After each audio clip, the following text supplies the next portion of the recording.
अध्यापक के वजन को शामिल करने पर 24 छात्रों के एक समूह का औसत वजन 2 किलोग्राम से बढ़ जाता है। यदि 24 छात्रों के समूह का आरंभिक औसत वजन 30 किलोग्राम था तो अध्यापक का वजन क्या है, ये हमें बताना है। देखिए, कुल मिलाकर के 24 स्टूडेंट थे और एक आ गया टीचर। पहले ये जो 24 स्टूडेंट थे उनका एवरेज था 30 किलोग्राम का। जब ये टीचर आया तो 24 से 25 हो गए और एवरेज आपका 2 किलोग्राम बढ़ गया, तो नया एवरेज हो गया 32। तो मैं ये मान लेता हूँ कि टीचर का जो वेट है वो है 32 केजी का, और उस टीचर ने बाकी सारे जो 24 स्टूडेंट्स थे उनका भी वेट 2-2 किलोग्राम बढ़ाया है। तो जो 24 स्टूडेंट थे उनका वेट अगर वो 2-2 किलोग्राम बढ़ा रहा है तो 48 किलोग्राम उसने बच्चों के वेट को बढ़ाया, 32 किलोग्राम खुद का वेट है। तो 32 और 48 को जोड़ दूं तो ये हो जाता है 80। तो 80 किलोग्राम कुल मिला करके उसका वेट होना चाहिए जो डिस्ट्रीब्यूट कर रहा है अलग अलग पार्ट में। ऑप्शन 4 आपका करेक्ट ऑप्शन है, 80 केजी इसका आंसर होगा। यदि दो संख्याओं का महत्तम समापवर्तक 8 है, अंग्रेजी वाले नोट करें, HCF की बात कर रहा है वो, HCF अगर 8 है तो इनमें से इसका LCM कौन सा नहीं हो सकता, लघुत्तम समापवर्त इनमें से कौन सा नहीं हो सकता, ये आपको चूज करना है। तो बहुत सिंपल सा एक थ्योरी है, उसको आप दिमाग में रखें तो ऐसा कोई सा भी क्वेश्चन बनाने में आसानी होगी, क्योंकि इस पर कैलकुलेशन कुछ नहीं है। ये जो नंबर हैं, आप इन नंबर को ध्यान से देखिए, इनमें से कौन सा नंबर ऐसा है जो 8 का मल्टीपल नहीं है, मतलब 8 का गुणज नहीं है। 72 8 से जाता है, 48 8 से जाता है, 24 भी 8 से जाता है, केवल 68 ही ऐसा है जो 8 का मल्टीपल नहीं है। तो कोई भी अगर लघुत्तम होगा तो वो महत्तम का गुणज होगा, मल्टीपल होगा। तो 68 आपका करेक्ट आंसर होगा इस क्वेश्चन में। A अनुपात B 5:8 है, B अनुपात C 11:13 है। तो A का मान अगर 110 हो तो C का मान क्या होगा, ये आपको निकालना है। देखिए, कुछ ऐसा है सवाल, अगर A B 5:8 है और BC जो है वो 11:13 है, तो आप क्या करें, इन दोनों को सेम कर लें तो आपको ABC का रेशियो मिल जाएगा सीधा। सेम कैसे करेंगे, यहाँ आप कर दें 11 का गुणा, यहाँ आप कर दें 8 का गुणा, तो ये हो जाएगा 5 11 55, 11 8 88, और यहाँ पे 8 11 88 और 8 13 104, 13 8 होता है 104, तो आप यहाँ लिखेंगे 104। अब आप देखिए ए को 110 बता रहा है, मतलब 55 अगर 110 है मतलब डबल है इसका, तो 104 कितना होगा, 208 हो जाएगा इसका डबल। आपका आंसर 4 है, 208, आप उसे टिक कर लीजिए। तो ये एक आसान तरीका है, आपको पहले रेशियो को इक्वल करना पड़ेगा। आप 5 को 110 मान के मत करिए, अदरवाइज आपका आंसर रॉन्ग हो जाएगा। तीनों रेशियो को जब आप इक्वल कर लेंगे, यानी एक जैसा कर लेंगे, तब आपका आंसर सही मिलेगा। ए अकेला एक काम को 14 दिन में पूरा करता है और बी अकेला उस काम को 21 दिन में पूरा करता है। ए और बी मिलकर कार्य शुरू करते हैं, प्रारंभ करते हैं। ए कार्य शुरू होने के 4 दिन बाद कार्य छोड़ देता है। बी उस शेष कार्य को कितने दिन में पूरा करेगा, 4 ऑप्शन 12, 16, 9 और 11 दिन का है। तो एक जो है वो 14 दिन में पूरा करता है, दूसरा 21 दिन में पूरा करता है। तो अगर मैं इनका एलसीएम निकाल लूँ तो 14 और 21 का एलसीएम हो जाएगा 42। तो ये मान लेते हैं कि 42 काम है और ए जो है इसको 14 दिन में पूरा कर रहा है और बी जो है वो इसको 21 दिन में पूरा कर रहा है। तो एक दिन का काम कितना हो गया, 14 तिया 42, तो ये 3 काम कर रहा है। ए जो है वो एक दिन में 3 काम कर रहा है और बी जो है वो 21 दूनी 42, तो 2 काम कर रहा है। दोनों के काम निकल आए, ए का काम निकला 3 दिन, बी का काम निकला, ए का एक दिन का काम 3, बी का एक दिन का काम 2। अब ये दोनों काम शुरू करते हैं, दोनों काम करते हैं 4 दिन के बाद ए जो है काम छोड़ देता है। तो 4 दिन में कितना काम हो गया, 4 दिन में कितना काम हुआ ये निकाल लो। इसने किया 3 गुणित 4 और उसने किया 2 गुणित 4, तो 4 तिया 12 और 2 चौक 8, 20 काम कुल मिलाकर के हो गए 4 दिन में। तो 20 काम हो गए। काम कितने थे? 42। 42 में से 20 काम हो गया, बचा आपके पास कितना? 22 काम। 22 काम को कराना है अकेले हमको 20 से, यानी कि 2 काम एक दिन के हिसाब से, तो 11 आपका काम बच गया। 11 दिन लगेगा आपको अगर 20 से बाकी काम को कराना है, यानी कि ऑप्शन 4 करेक्ट आंसर होगा इसका। एक वस्तु का विक्रय मूल्य तथा क्रय मूल्य 1333 और 2150 है। हानि का प्रतिशत ज्ञात करना है आपको। 4 ऑप्शन है, 38%, 61.30%, 48%, 54.4%।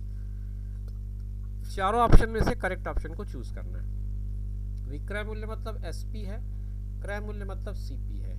तो एसपी आपको दिया है 1333 और सीपी आपको है 2150। आप देखेंगे जो लॉस हो रहा है वो कितने का हो रहा है? 33, 7, 40, 10, 50, तो 17 इधर हो गया और 5, 3, 8, 2113, 7, 817 रुपए का लॉस हो रहा है टोटल। इस लॉस को परसेंटेज में निकालना है, तो मतलब हुआ 817 बटा 2150। आपका कॉस्ट प्राइस ये है ना, आपको लॉस जो है उसी पे निकालना होगा, ध्यान रखें। इसको 100 से मल्टीप्लाई करेंगे तो ये कुछ इस तरह से कैंसिल हो जाएगा, और कैंसिल होने के बाद आप देखेंगे तो कितने से जाएगा? 5 से तो जा ही रहा है, 5 चौक 20 आ गया ये, और इसमें से एक बचेगा, 5 दिए 15 और 5 दूनी 10। अब 43 से इसको कैंसिल करेंगे आप, तो 43 से कितने बार जाएगा ये देखना पड़ेगा। 43 से ये जाएगा एक बार और फिर 9 बार, 19 बार कुल मिला के जाएगा। आप चाहे तो भाग अलग से करके देख सकते हैं। फिर 19 और 2 को गुणा करने पे 38 आएगा। 38% का लॉस हो रहा है 38% का। ऑप्शन 1 इसका करेक्ट ऑप्शन है, आप इसमें टिक लगा सकते हैं। रोहन ने 275 रुपए के दर से मेज खरीदी, 16 मेज 5060 रुपए की वो बेच देता है, तो लाभ का प्रतिशत आपको बताना है। पहला जो कंडीशन दिया है उसमें 275 रुपए के दर से मेज खरीद रहा है, मतलब वो एक मेज की कास्ट है, एक टेबल वो खरीद रहा है 275 रुपए की दर पर। तो इसे मैं मान लूँ कास्ट प्राइस 275 रुपीज़। अब उसके बाद सेलिंग प्राइस की जहाँ तक बात है वो डायरेक्ट नहीं दिया है, उसने कहा है कि 5060 रुपये में वो 16 मेज़ों को बेच देता है। तो उस हिसाब से एक मेज की अगर मैं सेलिंग प्राइस निकालूं तो 4 से शायद ये चला जाएगा। 4 चौक 16 हुआ, और ये 4 एकम 4 बचा, 1 4 दूनी 8 और बचेगा 2, 4 छक्के 24 बचेगा 2, 4 पंचे 20। तो ये कुल इस तरह से आपका सेलिंग प्राइस हो जाएगा। ये कॉस्ट प्राइस है, ये सेलिंग प्राइस है। आपको निकालना है प्रॉफिट, तो प्रॉफिट इज इक्वल टू क्या हो जाएगा? लाभ के बराबर होगा 1265 बटा 4, ये आपका सेलिंग है, और 275 आपका कॉस्ट है। आप चाहे तो इसे डेसिमल में कर लें तो ज़्यादा ठीक हो जाएगा, आपके लिए थोड़ा सा काम आसान हो जाएगा। 4 तिया 12 हो गया ये, 4 एकम 4 बचेगा 2, 4 छक्के 24 बचा 1, 4 दूनी 8, 4 पंचे 20 माइनस 275। अब 316.25, इसमें आप 275 को माइनस करेंगे। 316.25 में आप माइनस करना है आपको 275 को, तो कितना आएगा अंदाज करें? 275 316.25 यहाँ करके देख लेते हैं। 316.25 है, ये 275 है। 25 तो एज इट इज़ रहेगा, इसमें कोई सोचने की बात नहीं है। 6 में 5 गया 1, 11 में 7 गया 4, 41.25, 41.25 रुपीज़ इसका प्रॉफिट हो रहा है। लेकिन आपको वो प्रॉफिट परसेंटेज में निकालना है, तो परसेंटेज में निकालेंगे अगर आप, तो ये हो जाएगा 41.25 अपान कॉस्ट प्राइस है 275 इंटू 100। तो ये आप चाहें तो इसको सीधा सीधा 4125 अपान 275 करके कैंसिल कर लें, कैंसिल आउट करके वैल्यू निकाल लें। कितना हो सकता है देखिए, 25 से कटता दिख रहा है मुझे, अगर ये तो काट दूँ 25 से कम 25 बचेगा 2, 25 से कम 25, यहाँ 25 बचा, और कितना बच जाएगा? 25 से 15 बचेगा, 15 बचेगा तो कितना हो जाएगा ये? 25 से पहले 15 बचेगा ना, हाँ 25 इसमें घटाएं, 25 5 16 बचेगा, डिवाइडेड बाय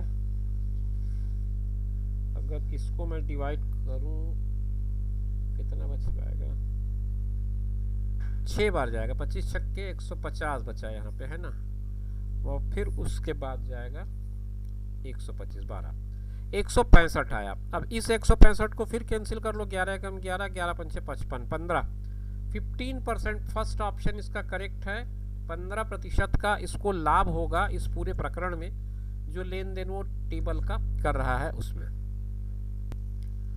रोहित एक संख्या को 2 से विभाजित करने की बजाय संख्या को 2 से गुणा कर देता है। परिणामी संख्या सही संख्या का कितना प्रतिशत है?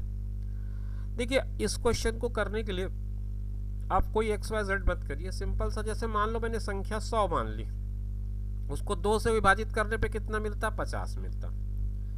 इसके बजाय मैंने इसको 2 से गुणा कर दिया तो ये कितना हो गया? 200 हो गया। डिफरेंस कितने का हो रहा है? 150 का हो रहा है। आपको बताना ये जो परिणामी संख्या है 2 से विभाजित करने के बजाय उसने 2 से गुणा कर दिया, मतलब 50 की बजाय 200 आया, तो परिणामी संख्या सही संख्या का कितना प्रतिशत है? परिणामी संख्या ये है 200, सही संख्या थी 50, तो आप करिए 200 बटा 50 गुणित 100। आप इसका कैंसिल करेंगे तो ये हो जाएगा 400%। आपका उत्तर आएगा चौथा, 400%। बहुत आसान है, इसमें आप XYZ लेके मत करिएगा, उस पर कंफ्यूजन अननेसेसरी ले आएगा। A अनुपात B 7:8 है, B अनुपात C 7:9 है, तो फिर आपको निकालना है ABC का अनुपात। 7:8 है और दूसरा 7:9 है। आप इनको इक्वल कर दें, इसको 7 से इसको 8 से गुणा कर दें, तो ये हो जाएगा 7 7 49, 8 7 8 56, और इसका जाएगा 9 8 72। तो आया 49, 56 और 72। कौन सा है? लास्ट, फोर्थ वाला। तो ये ऑप्शन आपका करेक्ट हो जाएगा। आपको मैंने बताया कि जो मिडिल टर्म है, जो रिपीट हो रहा है, जैसे B यहाँ पे भी है, यहाँ पे भी है, उसकी वैल्यू इक्वल कर लें। वैल्यू इक्वल करने का तरीका केवल मल्टीप्लिकेशन या डिवीजन होगा, प्लस माइनस करके मत करिए। तो फिर ये 7 8 56 हो जाएगा, ये 7 8 56 हो जाएगा, तो दोनों को 56 मान लिया हमने। इसमें 7 का किया, इसमें 8 का किया। यदि एक वर्ग की भुजा को 20% बढ़ाया जाता है तो उसके परिमाप में कितने प्रतिशत की वृद्धि होगी, ये आपको बताना है। 20% बढ़ाया जा रहा है किसी की भुजा को, वर्ग की भुजा को, अगर आपने 20% बढ़ा दिया तो उसके परिमाप में कितने प्रतिशत की वृद्धि होगी, ये आपको जानना है।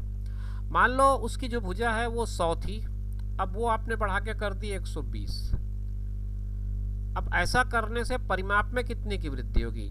पहले इसका परिमाप 100 था तो 400 रहा होगा, क्योंकि वर्ग का परिमाप जो है भुजा से 4 गुना होता है, यानी कि भुजा को 4 से गुणा करने पर वर्ग का परिमाप मिलता है। इसका जो परिमाप आएगा 12 चौक 48, 480 आएगा। तो 400 से बढ़ गया ये 80, 80 बढ़ गया है 400 में। एक वर्ग की भुजा 20% थी, 20% बढ़ाई जाए तो उसके परिमाप में कितने प्रतिशत की वृद्धि हो जाएगी? तो पहले परिमाप 400 था, अब वो 480 हो गया, तो ये जो 80 का इंक्रीज है ये हुआ है 400 पे। तो परसेंटेज जब निकालेंगे तो आप 400 को बेस मानिए, ध्यान रखें इस बात को, और 20% का ही इसमें भी वृद्धि हो रहा है। ऑप्शन 1 आपका करेक्ट आंसर होगा, क्योंकि इसमें भुजा का मामला है, गुणा का ही मामला है, तो ज़्यादा इसमें चेंज नहीं आएगा, वही चेंज आएगा जो आपने किया है। तो चाहे तो आप इसे सीधे सीधे भी भाग कर सकते हैं, मगर अगर आप कॉन्सेप्ट से चाहेंगे तो इस तरह से आप इसको समझ सकते हैं।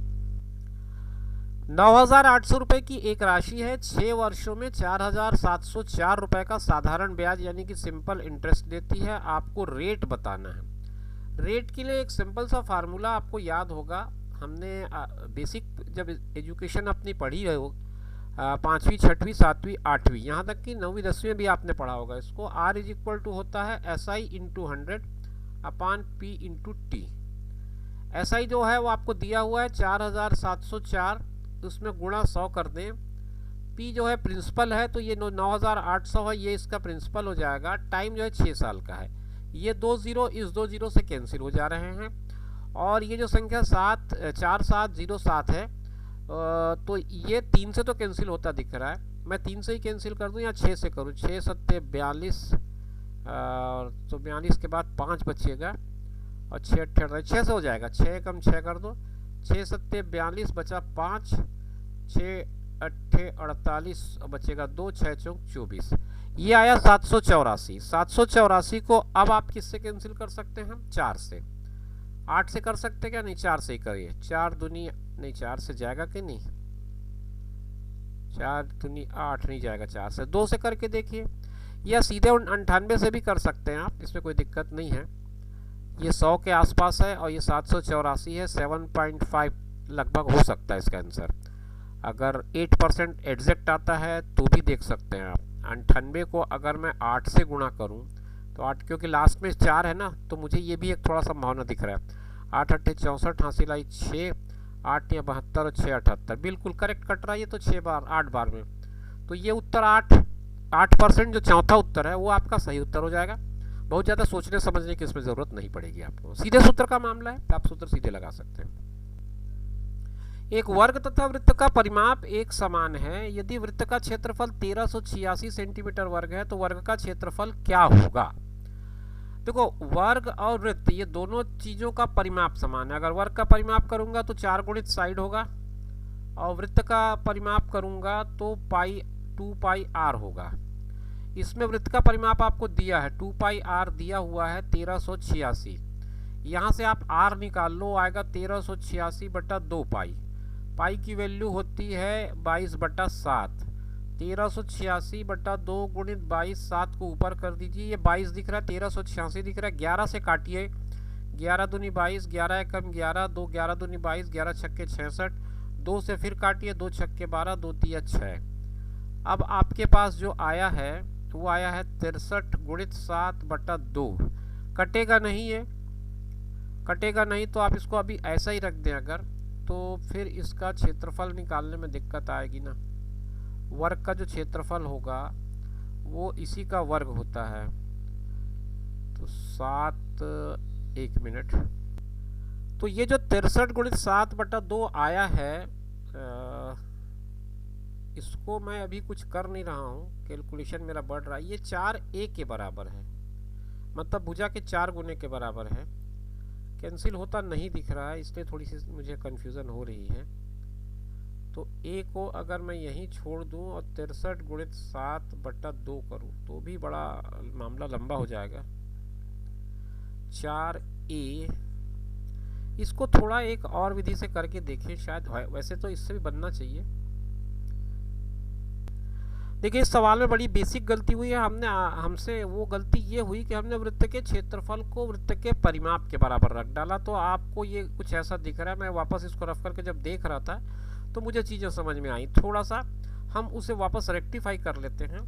रेक्टिफाई करना ज़रूरी इसलिए भी है क्योंकि कन्फ्यूज़न आपके माइंड में ना रहे।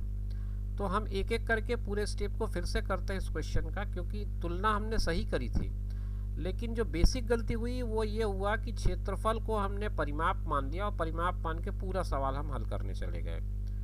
तो ऐसी गलतियां होती हैं, इसलिए आप थोड़ा सचेत रहें। हम थोड़ी हड़बड़ी में थे, शायद इसी वजह से ये गलती हुई है। आप इस तरह की हड़बड़ी ना करें, अपनी गलतियों को सुधार के चलें। तो चलिए देख लेते हैं और इसको हम करेक्ट कर लेते हैं। कोई बड़ा चीज़ नहीं है, ऐसा कैलकुलेशन में अक्सर हो जाता है। तो चलिए, इसने जो दिया है पहले कथन को हम उसको फॉलो कर ले। वर्ग का तथा वृत्त का परिमाप समान है। वर्ग का परिमाप 4a, वृत्त का परिमाप 2 पाई r। ओके, a का मान आ जाएगा 2 पाई r बटा 4। तो 2 से मैंने काट दिया 2 बार, तो पाई r मतलब पाई की वैल्यू आएगी 22/7। 7 नीचे आएगा, r ऊपर रहेगा, यहाँ 2 रहेगा। 2 से आपने काटा 11, तो 11r/7 a की वैल्यू आई। मतलब आपको अगर भुजा चाहिए तो r का मान निकालना ज़रूरी है। वर्ग की भुजा के लिए r का मान पता होना ज़रूरी है। उसके लिए आपको इसका उपयोग करना था कि वृत्त का क्षेत्रफल पाई r वर्ग है, तो उसको आप 1386 से इक्वेट करेंगे। r वर्ग की वैल्यू आएगी 1386 बटा पाई। 1386 बटा पाई जब करेंगे तो ये 22 आ जाएगा, 7 ऊपर चला जाएगा। 11 से काटा आपने, 11 दूनी 22, 11 एकम 11, 11 दूनी 22, 11 छक्के 66, 2 से काटा, 2 छक्के 12, 2 तिया 6। ये आया 63 गुणित 7। 63 को अगर मैं गुणनखंड करूं तो 3 तिया 9, 9 सत्ते 63 और एक 7 और है मेरे पास, तो ये 21 का वर्ग आ जाएगा। मतलब r की वैल्यू आ गई 21। जब आर की वैल्यू 21 आ चुकी है तो आर की इस वैल्यू को मैं यहाँ रख दूंगा, तो उस हिसाब से ए की वैल्यू आ जाएगी 11 गुणित 21 बटा 7। तो 7 से इससे काट दिया, 7 दिया हो गया, 11 बराबर ए बराबर आया 33। लेकिन अभी मेरा काम पूरा नहीं हुआ है, मुझे वर्ग का क्षेत्रफल निकालना है जो कि ए स्क्वायर होता है, मतलब 33 का स्क्वायर। आप देखिए किसके यूनिट में 9 है, एकमात्र ऐसा उत्तर है 1089। आप 33 का वर्ग करें, चेक करें 1089 होता है या नहीं। मेरा पूरा विश्वास है कि 1089 ही होगा और यही आपका उत्तर होगा। एक अच्छा सवाल है, ये कहता है कुर्सी और मेज के अंकित मूल्य 2:3 के अनुपात में है। तो मैंने ये मान लिया कि कुर्सी का जो अंकित मूल्य है वो 200 है और टेबल यानी कि मेज का जो अंकित मूल्य है वो 3 है, तो 300 है। दुकानदार कुर्सी पर 20% की छूट देता है, तो 20% मतलब 200 का आप 20% चाहें तो आप निकाल के देख लें, आप आसानी से 40 लिख सकते हैं, लेकिन 40 रुपये इसमें छूट दे दिया उसने, तो ये बच गया 160 रुपये का। अब वो कह रहा है कि कंबाइंड जो छूट है वो 26% का है, तो 300 और 200 500 रुपये होता है, इसमें वो 26% की छूट दे रहा है। तो 500 में अगर मैं 26% का छूट दे दूं तो बचा कितना, 500 में 26 निकाल दें आप तो ये हो जाएगा 74%। तो 500 का सीधा 74% निकाल दें आप तो ये हो जाएगा इतना, मतलब 5 चौक 20 बचेगा 2, 5 सत्ते 35 और 2 37। तो 370 रुपये में बेच रहा है 500 की चीज़ को। ये 370 में वो 160 रुपये की कीमत लगाया उसने चेयर का, तो 160 मैंने चेयर की कीमत इसमें कम कर दी तो 210 रुपये आया। तो 210 रुपये में वो बेच रहा है किसको, टेबल को। 300 की चीज़ को 210 में बेच रहा है, इसका मतलब वो 90 रुपये का उसको छूट दे रहा है, इसका मतलब यही निकल रहा है। तो 90 रुपये की छूट वो 300 रुपये में दे रहा है, तो इसका सीधा सीधा मतलब है कि उसको 30% का उसमें छूट रखा है उसने टेबल के लिए। ऑप्शन 4 आपका करेक्ट ऑप्शन हो जाएगा। इसमें ज़्यादा सोचने की ज़रूरत इसलिए नहीं है क्योंकि कैलकुलेशन बहुत क्लियर है, कहीं कोई डेसिमल नहीं है, कोई बड़ा डिवीज़न भी नहीं है। क्योंकि कंबाइंड जो छूट है, सम्मिलित छूट इसने दिया 26% का, तो वो जो छूट है वो 500 पे मिलेगा। और मैंने इसीलिए परसेंट का मामला आएगा करके ही मैंने 100-200 लिया था, अनुपात 2:3 का, तो 200-300 ले लिया। 200 में वो 40 रुपये छूट दिया तो 160 में बेच रहा है चेयर को, कुल मिला के 26% की छूट दे रहा है, इसका मतलब वो 370 रुपये में दोनों को बेच रहा है। तो 210 रुपये कीमत आ जाती टेबल की जो कि 300 की थी, मतलब 90 रुपये का छूट उसने दिया, तो परसेंटेज में निकालूंगा तो 30% होगा। तो ये कुछ सवाल था जिस पे हमने आज बात की। इसी तरह के और कुछ क्वेश्चन लेकर नेक्स्ट वीडियो में हम फिर हाजिर होंगे, इंतज़ार करिए, फिर मिलेंगे। तब तक अपना ख्याल रखें, साथ में उनका ख्याल रखें जो आपका ख्याल रखते हैं। धन्यवाद।